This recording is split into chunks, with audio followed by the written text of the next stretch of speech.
Welcome back to the channel, folks. Today I want to make a quick tutorial slash how-to on removing and installing suspension on the Honda Civic. In this case today we're going to be removing the aftermarket KW coilovers and installing the OEM suspension back in. This is one of the first things I ever learned how to do on cars way back in the days when I first started picking up wrenches and going to town. This is my first car in high school. So in this particular case, I'm going to be putting the stock suspension back on my Honda Civic Si.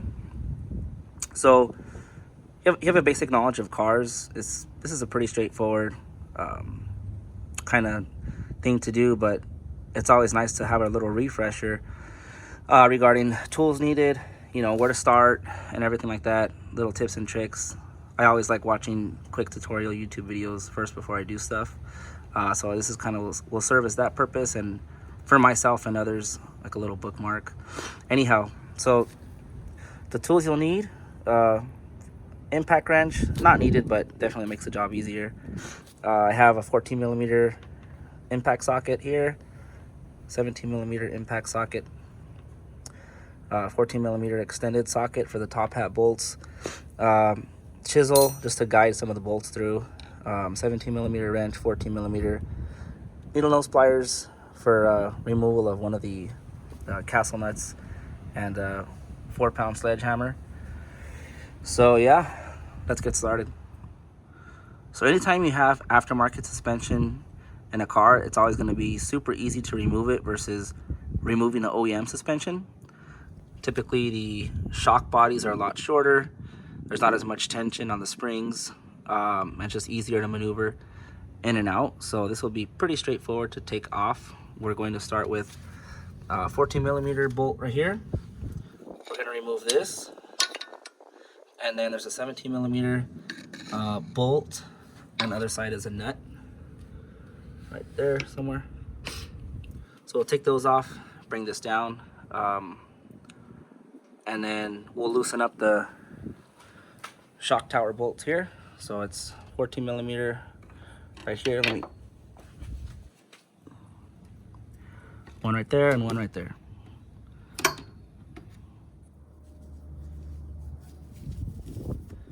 Alrighty folks, we went ahead and removed the bolts as mentioned. Took off that 14 mil from right here, 17 mil at the bottom, and then the two top hat bolts are off, and that's pretty much it to take off the coilover. So then we'll just kind of wiggle this down.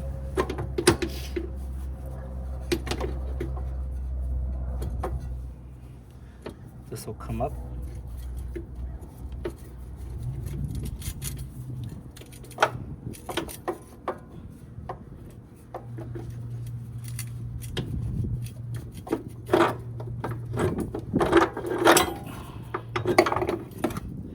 Super easy, short shock body, not a lot of tension on the spring. So yeah, the hard part's going to be putting the OEM one back in, but we'll get to that in a bit. Alrighty folks, so now we're going to put the OEM strut back in. Easiest way that I found is going to be to remove this castle nut here, and then just disassemble the knuckle from here. That way we have more room and clearance going downward to put in the stock strut, which is a lot longer, a lot of tension on the spring. So this will be the easiest way.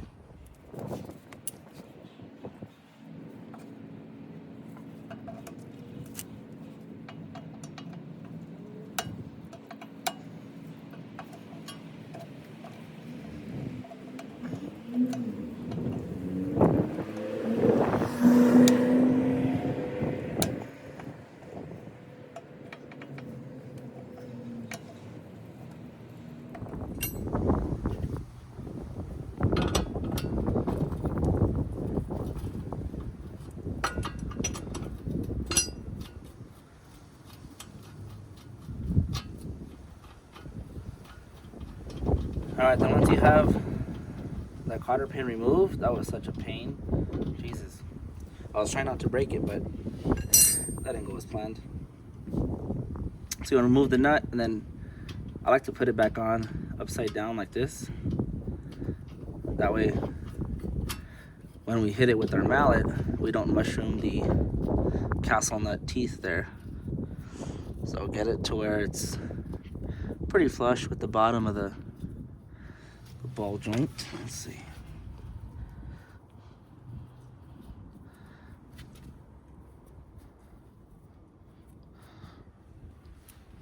Should do it right there. And then just have at it.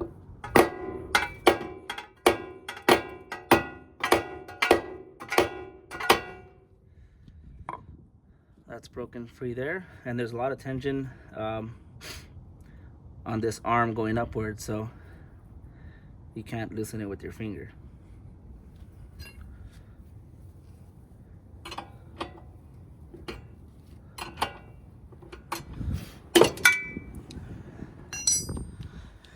So now that the ball joint has been broken free from the top of the spindle here, or knuckle, whatever you want to call it, now there's a lot more room in between this lower fork here and the top hat. So plenty of clearance and room to reinstall the OEM strut.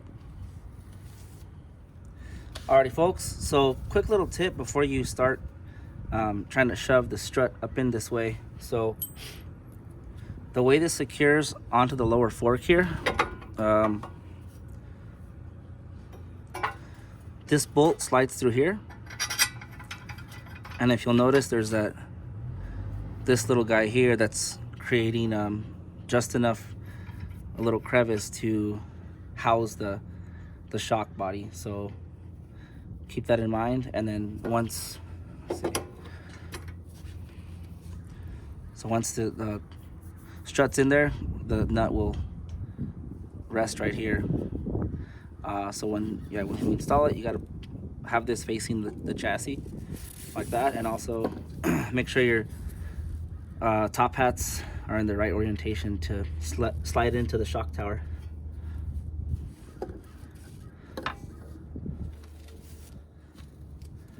Alrighty, let's see how badly I struggle with this. Not the easiest thing. Well, there's harder things in here.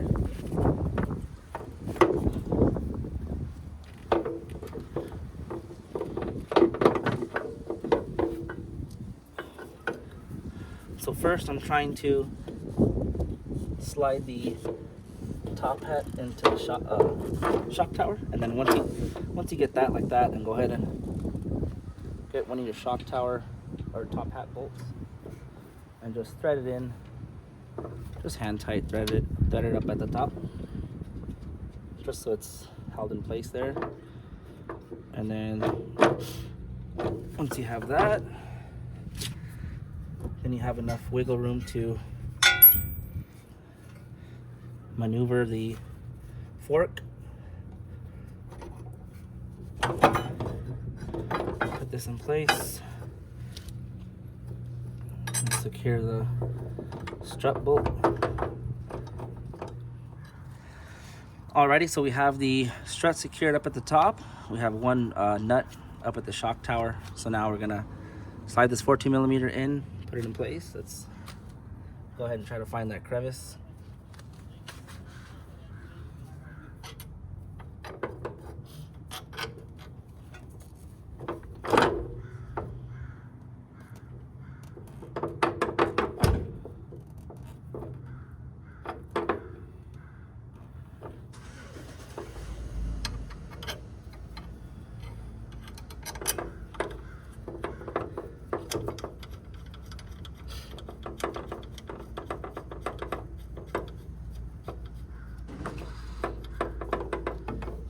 Yep, I should about do it right there.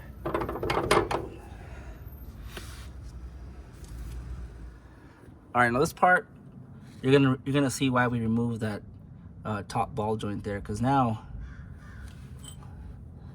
this bolt will slide into there, no problem. There's no tension. You don't have to put all your body weight on the knuckle to force it down.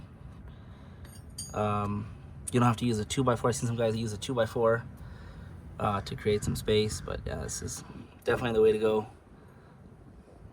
So, yep. Bolt that back in and we'll be in business. So we got that lower 17mm bolt and nut secured. Again, can't emphasize enough how easy that was. I wasn't struggling. Didn't have to force tension where it shouldn't go. It's just simple and smooth. So then from here, we'll secure the nut back onto the ball joint up here. To make our life easier, we'll go ahead and grab a floor jack, put it under the bottom of the lower ball joint here, jack it up, secure it in, and we're done.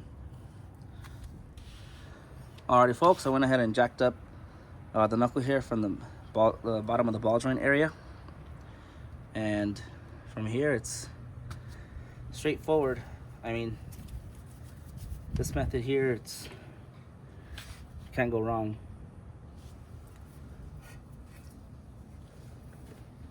So we'll secure the nut, castle nut, on this ball joint here. If I can grab that.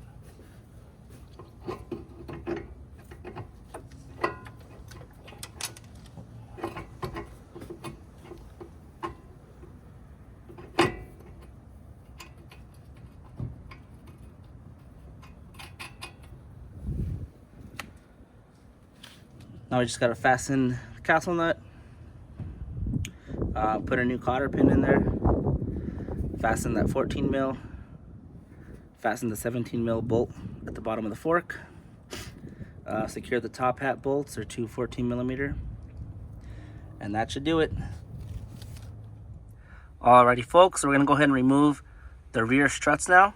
So all you gotta do is, for the rears, just remove this plastic piece right here that's holding in the trunk liner. There's another one right there, and then you have access now to the strut tower.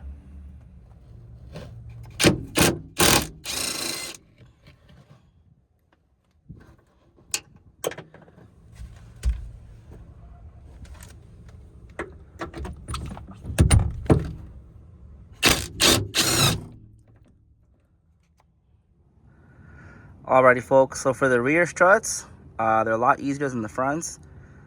So as you just saw, we took off the two top hat bolts, and then now all we gotta do is disassemble this lower arm here.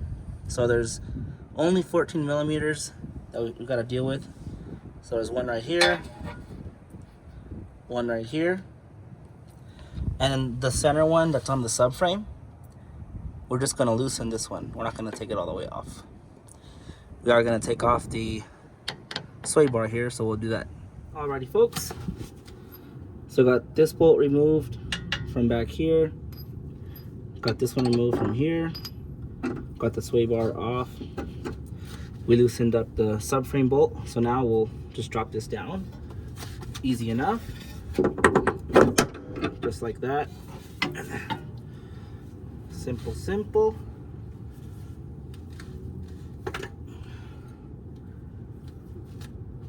Now we'll put the stock strut in place.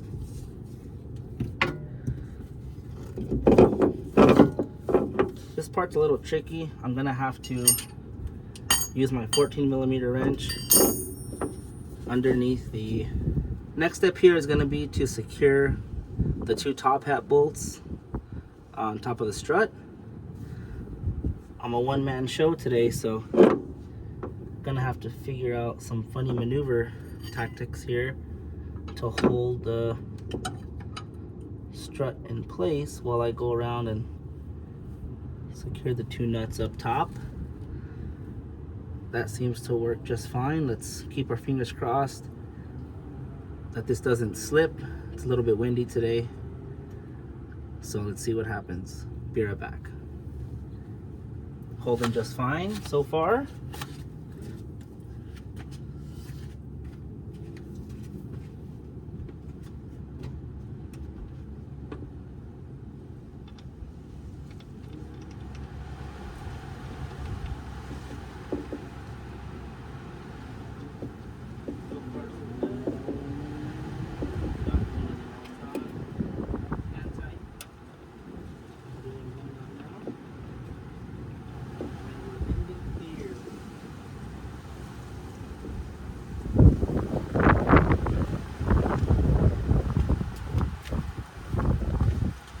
Alrighty, so we're in the clear. Got the 2 top hat bolts mounted on. Now I'm going to go ahead and fasten the lower strut bolt here. So the reason why we loosen the subframe bolt is to be able to do this, swivel this freely. Let's go ahead and put this in here.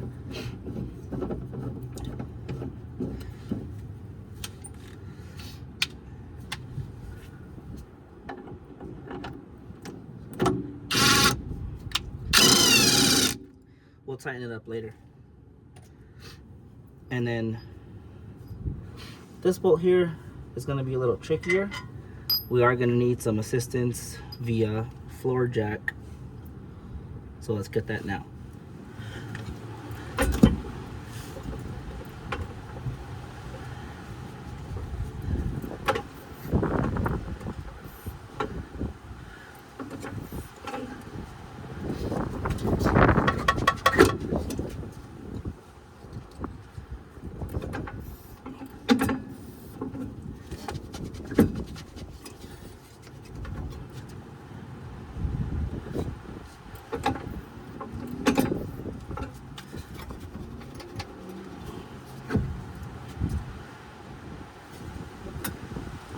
Alrighty folks, so I went ahead and used a floor jack to help us get the arm into position. We don't want to strip any threads. As you can see, the top of the bolt has a little needle nose to help you guide the bolt through the other side and secure it in place. So I'm gonna take a quick peek here, see how straight or not straight we are. I have a chisel to kind of help us rearrange this. So we are a little cockeyed here, so do a little finagling and we'll see how straight we can get this. It's not going to be 100%. So that's about 85% there. So the good thing about the way these bolts are intended, so you can kind of put it in place and then use a light force from a hammer or of sorts and kind of, you don't want to go Rambo on this thing because then you'll strip things, but that literally is like perfectly in place. I could you just know once it's there. So then the threads are there, and then just kind of lightly, because if they're not, you don't want to strip anything. So yep, it's going in.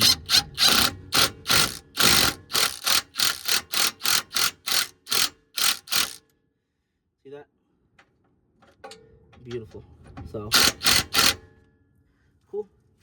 So we'll tighten that up here shortly. Just kind of want to get all the bolts secured and fastened appropriately, and then I'll take off this floor jack here. But yeah, everything's secured except for the sway bar, so we'll get to that shortly.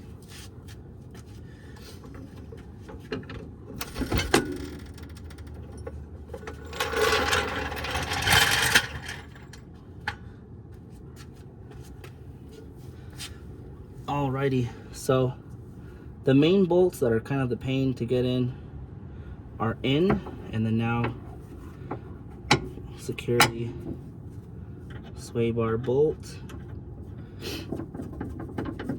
You may get lucky and not need to use an Allen key to hold this in place.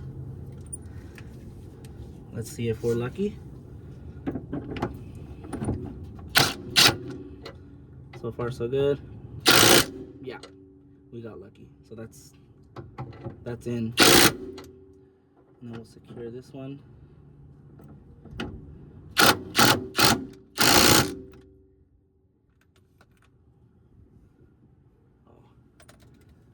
Lost a little buddy there. If you're going to be doing coilovers and you're installing them, you don't want to tighten this at full droop. You definitely want to have it on all fours, then tighten these bolts here.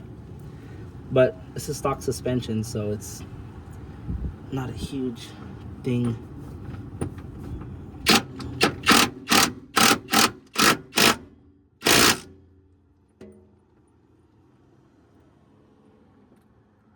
that should do it there.